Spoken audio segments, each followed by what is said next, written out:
Olá, bom dia, gente. Tudo bem com vocês? O professor Adilson está aqui, muito alegre para poder passar mais essa aula agora de filosofia para vocês. E nós estamos agora no módulo 2. Vou pegar aqui um módulo para que a gente possa estar já iniciando. Nós vamos estar na página 19 do nosso módulo, né? E é o módulo de número 2, tá bom? Então, nós vamos estar falando sobre linguagens da arte, ok? Interessante aqui porque a gente vai observar que a linguagem, né, ela é muito interessante. E falando da parte filosófica da coisa, só para você ter uma ideia, num vestibular, né, teve uma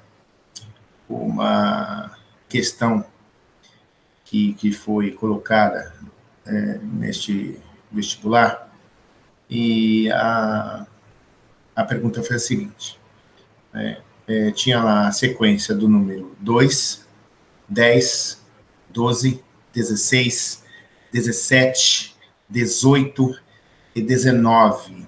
Aí ele pede a sequência, qual o próximo número, né? Os alunos, muitos ficaram fazendo cálculos, né? Outros ficaram, poxa, deve ser o 20, né? Então, ou então fizeram uma lógica, bom, se do 2 foi para 10, do 10 foi para o 12, do 12 foi para o 16, e aí vai tentando criar uma lógica, mas falando agora de linguagem, a resposta aqui para essa questão, a resposta no gabarito, foi 200. Por que 200? Porque a forma de lógica aí foi o quê?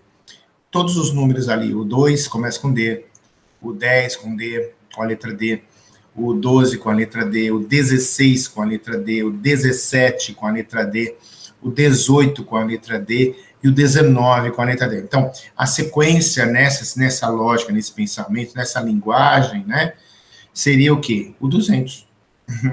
Próximo número a seguir essa lógica, essa linguagem, seria o 200. Então, dificilmente alguém acertou, né? Outra coisa também, um professor de matemática, ele chegou para os seus alunos, né? E ele perguntou assim: olha, qual que é o número depois do 12?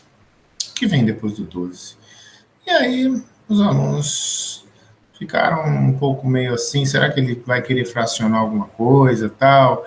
Mas é o 13, né? Mas ele falou, e por que não pode ser o 1? Então, qual é o sistema que usou, né? Qual é o sistema de números inteiros? Então, tudo é uma forma de entendermos a linguagem, né? Observando bem isso, a gente vê que existe algumas raízes, né? E eu quero trazer aqui a questão do que é um pensamento, né? Do que é você ter uma linguagem focada, por exemplo, quando você pega a ciência, né? Eu vou trazer aqui o pensamento de um autor francês, um filósofo, Maurice Ponty, né? Ele diz assim: a ciência manipula as coisas e renuncia a habitá-las. Ela sempre foi, esse pensamento admiravelmente ativo, engenhoso, desenvolto, esse parte-pris de tratar todo ser como objeto em geral. Isto é, ao mesmo tempo, como se ele nada fosse para nós e estivesse, no entanto, predestinado aos nossos artifícios. Então, a gente começa a entender algumas coisas, né? Por exemplo, se você pegar aqui um objeto desse aqui, que é um celular, né? Você pega um celular desse e pega um outro celular, pode ser até da mesma marca ou de outra marca. Eles têm aqui particularidades diferentes. Eles podem ser até iguais, mas eles vão ter particularidades diferentes. É isso que ele quer dizer aqui. Você pega e compara, né? Então, existe comparações, né? Nós vamos observar também que, logo no início do nosso módulo, a gente vai ver na página seguinte, que tem, por exemplo, uma linguagem que a ciência descobriu, né? Os agrônomos descobriram, os cientistas descobriram, que o milho, né? A espiga de milho, a plantação de milho, quando eles identificam, eles têm uma linguagem para saber quando existe uma outra planta querendo tomar ali a região deles, eles têm uma linguagem nas raízes, onde se comunicam para que eles possam crescer mais rápido. Olha que interessante, né? Para ocupar o espaço antes do seu concorrente, que é outra planta lá que chegue lá naquela região que eles estão ali ocupando.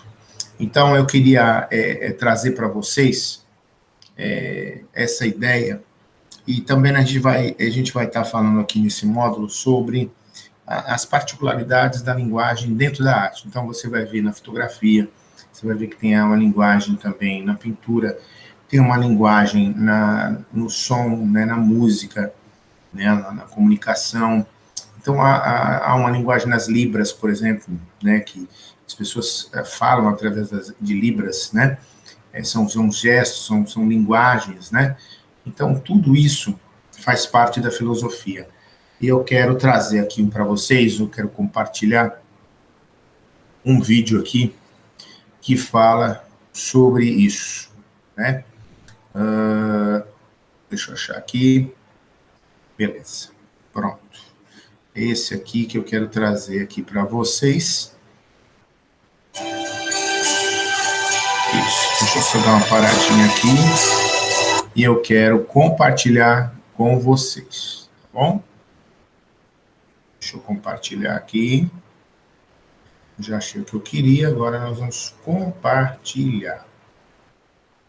E pronto. Vamos lá. Vamos compartilhar agora esse vídeo aqui que eu achei muito legal. É um vídeo que ele traz uma ideia de como né? Ele foi produzido em São Paulo. Vai falar sobre alguns artistas e sobre a linguagem, né? Vamos lá? Vamos curtir aí juntos?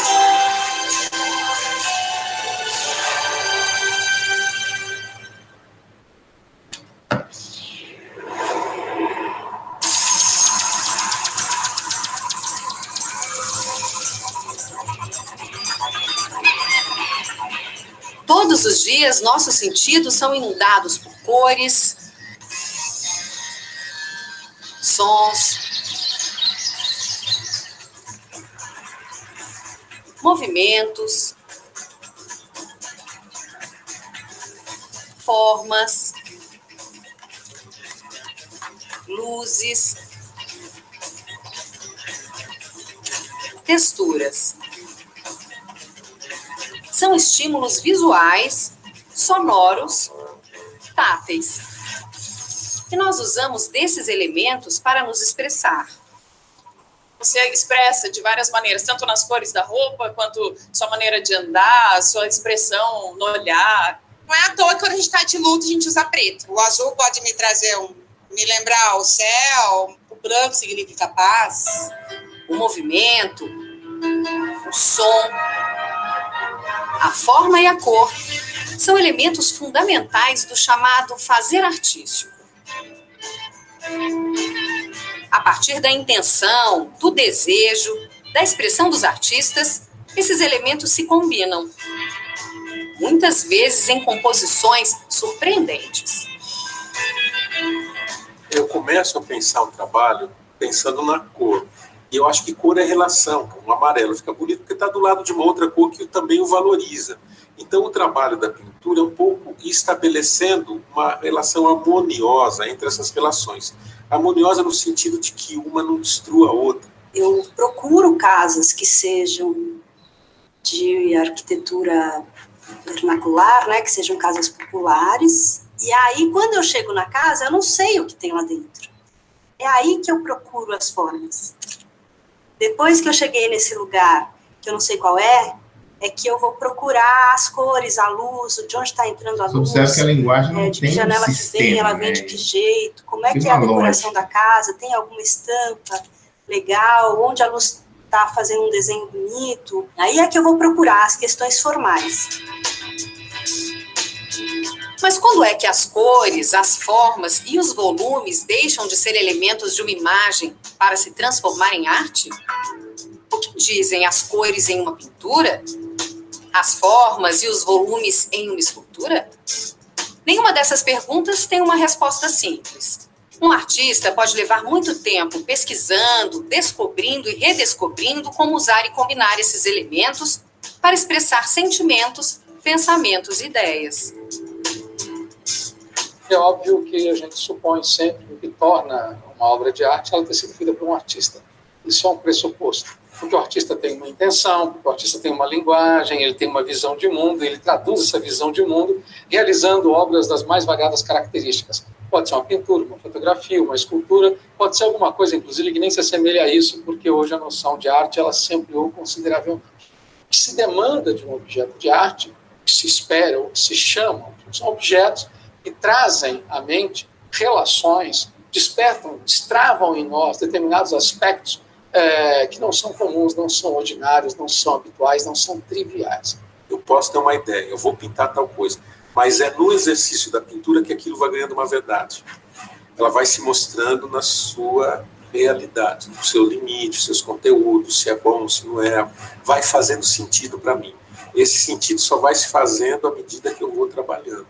O próprio ato de enquadrar já revela uma escolha ideológica, né? Se eu vou mostrar isso que eu estou vendo daqui, ou daqui, ou daqui, ou subir um pouquinho, ou abaixar um pouquinho, o resultado visual que sai dessa minha escolha já determina a leitura de quem vai olhar essa imagem. Então, a câmera, ela é um elemento técnico que está na mão de um ser humano, que mesmo que não saiba, na hora de usar esse elemento técnico, está colocando a sua história de vida ali no meio. Intencional ou não, é a partir da organização de elementos feita pelo artista que a arte acontece. Mas será que esses elementos possuem um significado? Você não tem obra sem ter espectador. E aí, então, o cara que entra em contato com a pintura, com qualquer objeto, e fica fascinado, ele começa a lançar significados sobre aquilo. Às vezes, alguém que produziu aquilo tinha esses significados em mente. Outras vezes, não. Isso é que é interessante. As pessoas sentem muita necessidade de descobrir o que é. O que isso quer dizer? Esse problema de o que uma coisa quer dizer, normalmente mata a coisa. Isso é um problema. Então, tome cuidado com isso em primeiro lugar. Porque uma boa obra, ela é inesgotável. Então, as interpretações são todas provisórias. Eu acho que a nudez, à primeira vista, é o que mais chama atenção. Pelo fato dela estar com o seio à mostra, acredito que ela tenha passado essa mensagem a uma mulher guerreira, trabalhadora, que teve não sei quantos filhos. Talvez a intenção dela seja sair do comum, sair da fotografia, que está tudo no lugar, onde tudo é normal, e chamar atenção, realmente. O Duchamp tem uma frase que eu gosto muito, ele fala assim: entre o que você planeja fazer e o que de fato você faz, existe uma diferença. Essa diferença se chama arte. Planejo a técnica. Então, de tanto fotografar, eu saquei que se eu usar um tempo de exposição maior e um diafragma super fechado, porque os ambientes são escuros, eu preciso usar tripé, daí eu fui sacando com a experiência que quanto maior ele fosse, mais eu conseguia um desvio na cor, mais eu conseguia sair da cor real daquele ambiente. Os elementos que estão presentes no nosso dia a dia são os mesmos que os artistas utilizam para criar uma obra de arte. Mas como é que se faz para interpretar esse conjunto de elementos? Através de cores, como é que se lê uma obra de arte? Por exemplo, um sujeito que gosta de futebol consegue enxergar determinadas nuances dentro do que está acontecendo, quem que deve entrar, quem que deve sair, o time está falhando do lado direito, né? Que vai muito longe de um cara que seja um simples espectador que entrou lá e está fascinado por aquele jogo. porque é bonito, porque é um belo espetáculo. Não é? Então, você pode, diante de uma pintura, diante de um trabalho, ficar fascinado por um determinado aspecto primeiro. Mas a obra de arte, como um jogo de futebol, vai interessar pelas outras camadas. Tudo isso é treino, tudo isso é estudo. E também no campo da arte isso acontece como em qualquer outro campo humano. Se a pessoa se aproxima com sensibilidade, enfim, não precisa ter bagagem cultural, não precisa ter erudição para entender. Eu acho que o meu trabalho tem uma característica de leitura que fala mais alto no Brasil, que é o fato de que todo mundo tem uma memória de uma casa dessas. Quando o trabalho foi para fora, e quando ele anda em outros lugares, a reação é diferente. Então as pessoas se atêm à forma, à cor, ao desenho, né, à composição. E tem outras leituras aí que não dependem de mim, quem está lendo aqui, que vai ver o que quiser, né? Eu já cheguei na casa de uma amiga e a minha obra estava de ponta cabeça. Dá para entender que tem duas cruzes, dá para entender o vermelho. Mas a gente nunca vai entender exatamente o que o artista queria passar, porque ele estava fazendo aquilo, ele tem os entendimentos dele. É sempre diferente para quem olha, porque a pessoa traz a sua bagagem de entendimento. Eu tive a impressão que parecia uma bandeira de algum país. Tem que deixar a imaginação rolar, senão não chega em nenhum sentido. A arte não existe sem espectador. É ele quem fecha o círculo. É ele que está na outra ponta. A obra de arte começa e termina naquele que está se relacionando. Quer dizer, o artista é só um agente desse papel. Ele é fundamental. Sem ele não há obra. Mas sem espectador nada acontecerá. A mensagem da arte pode ser transmitida até mesmo ao aprisionar as teclas de um piano.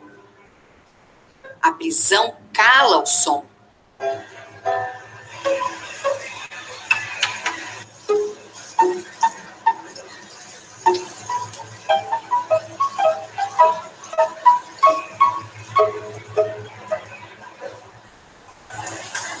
Ok, gente. Então, trouxe esse vídeo para que a gente pudesse estar compartilhando com vocês. E agora eu queria voltar para o nosso módulo físico, né? É onde eu gostaria de passar a atividade para vocês, né, do módulo 2 da página. Vocês vão fazer o seguinte, vocês vão ler a página 19, o início, né, que vai falar sobre um grande cineasta italiano, Federico Fellini, que depois eu vou ver se eu consigo, na próxima aula, eu vou trazer uma matéria em vídeo sobre ele também, muito interessante, né? Depois vocês vão para a página de número 20. Na página de número 20 a gente tem uma parte que a gente vai estar lendo, e a gente vai, inclusive, ler. Você vai ler aqui o que eu citei sobre as espigas, né? As espigas de milho, né? Que tem a plantação dos pés de milho, que eles se comunicam, né? Tem uma linguagem através das raízes para poder detectar invasão de espaço. E vocês vão estar resolvendo algumas questões depois dessa leitura da página de número 20. Na sequência, nós vamos para a página de número 21, que tem mais 5 questões, né? Onde a segunda questão vai falar entre as formas de comunicação que utilizam palavras e imagens. Aí vai te dar 2 colunas, né, onde você vai ter que colocar a sua resposta pessoal do que você entende, tá bom? Depois vai ter algumas questões aqui que, inclusive, se nós estivéssemos na aula presencial, teríamos que nos reunir em grupos, mas como nós estamos nesse distanciamento social, você pode fazer através do WhatsApp, tá bom, com a galera. E nós vamos para a página, na sequência, para a página 22, onde tem o entreatos, que normalmente a gente sempre utilizou como tarefa de casa, mas que agora vai estar dentro dessa atividade também. Você vai ler um texto Para que serve a linguagem, ele vai falar sobre o uso da linguagem, né, na arte, e depois na página seguinte, para a gente terminar, na página 23, vão ter 3 questões para você responder, tá bom?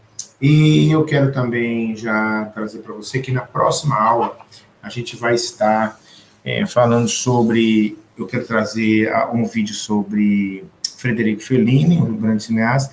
Vou trazer também um documentário muito pequeno sobre outra linguagem também, que é a questão da linguagem da música, né? E eu quero ver se eu escolho o rap, para a gente poder trazer alguma coisa para vocês entenderem como eles se comunicam através do rap. Tá legal, gente? Então, que você possa executar essas atividades. Espero que esse vídeo tenha ajudado você a abrir um pouco mais a mente, né? E entendendo que a gente precisa, sim, seguir sistemas, a gente precisa, sim, ter as lógicas, mas a gente precisa dar oportunidade para os pensamentos, né? Para as particularidades. Então, aqui eu queria deixar aqui o seguinte, que nós temos que ter uma honestidade intelectual, mas também precisamos ter uma humildade de compreensão, para que a gente possa compreender, né? Ter essa humildade de pesquisar, de investigar, né? E de aceitar também a opinião das pessoas. Tá legal? Tá joia? Então, espero que você agora efetue aí as suas atividades. Na próxima aula, a gente faz o nosso feedback. Tá legal, gente? Então, tenha uma boa continuidade de aulas aí e até a próxima, se Deus permitir. Tá bom, gente? Fique com Deus. Um abraço e um beijo, professor Adilson. Valeu, galera.